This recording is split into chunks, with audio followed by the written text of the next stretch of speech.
Welcome back. At the end of chapter 10, Jesus had escaped another attempt on his life in Jerusalem and retreated to the countryside across the Jordan River. It's there that he receives an urgent message from his friends Mary and Martha. Their brother Lazarus is critically ill.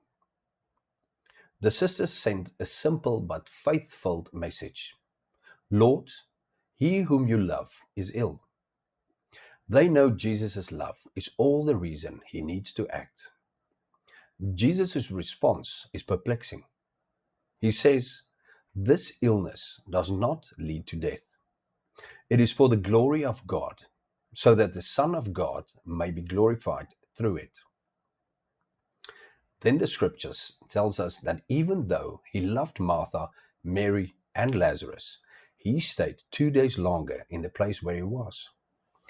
This deliberate delay seems to go against everything we'd expect. When Jesus finally tells his disciples, "Let us go to Judea again," they are terrified. They remind him, "Rabbi, the Jews were just now seeking to stone you, and are you going there again?"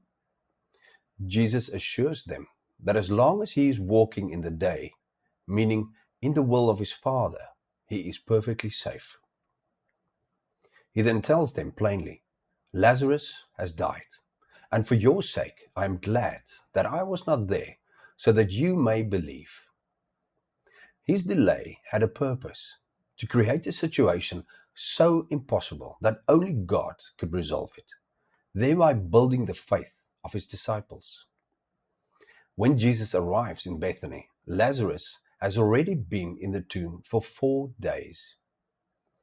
This was significant, as a common superstition held that after 3 days, all hope of resurrection was gone. Martha runs out to meet him, and the words are full of faith mixed with pain.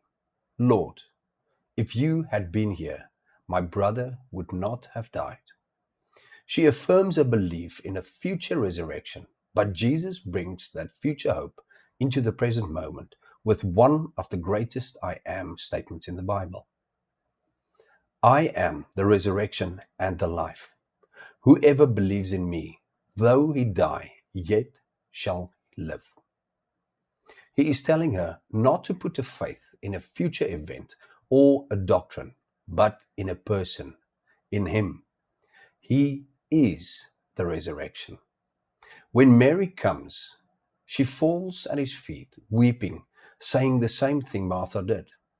Seeing her grief and the weeping of those with her, Jesus is deeply moved in his spirit and greatly troubled. Jesus wept. The God of the universe, who knows he is about to raise Lazarus, still weeps with those who weep. He enters into our sorrow. At the tomb, he commands, "Take away the stone." Martha objects, worried about the smell after 4 days, but they obey. Jesus prays and then cries out with a loud voice, "Lazarus, come out." And the man who had been dead for 4 days walks out of the tomb, bound in grave clothes. Jesus had conquered death. The raising of Lazarus teaches us that God's delays are not his denials.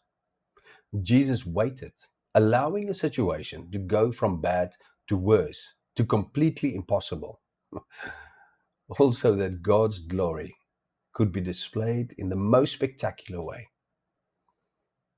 He shows us that even when we are disappointed and our circumstances seem hopeless, he is still in control.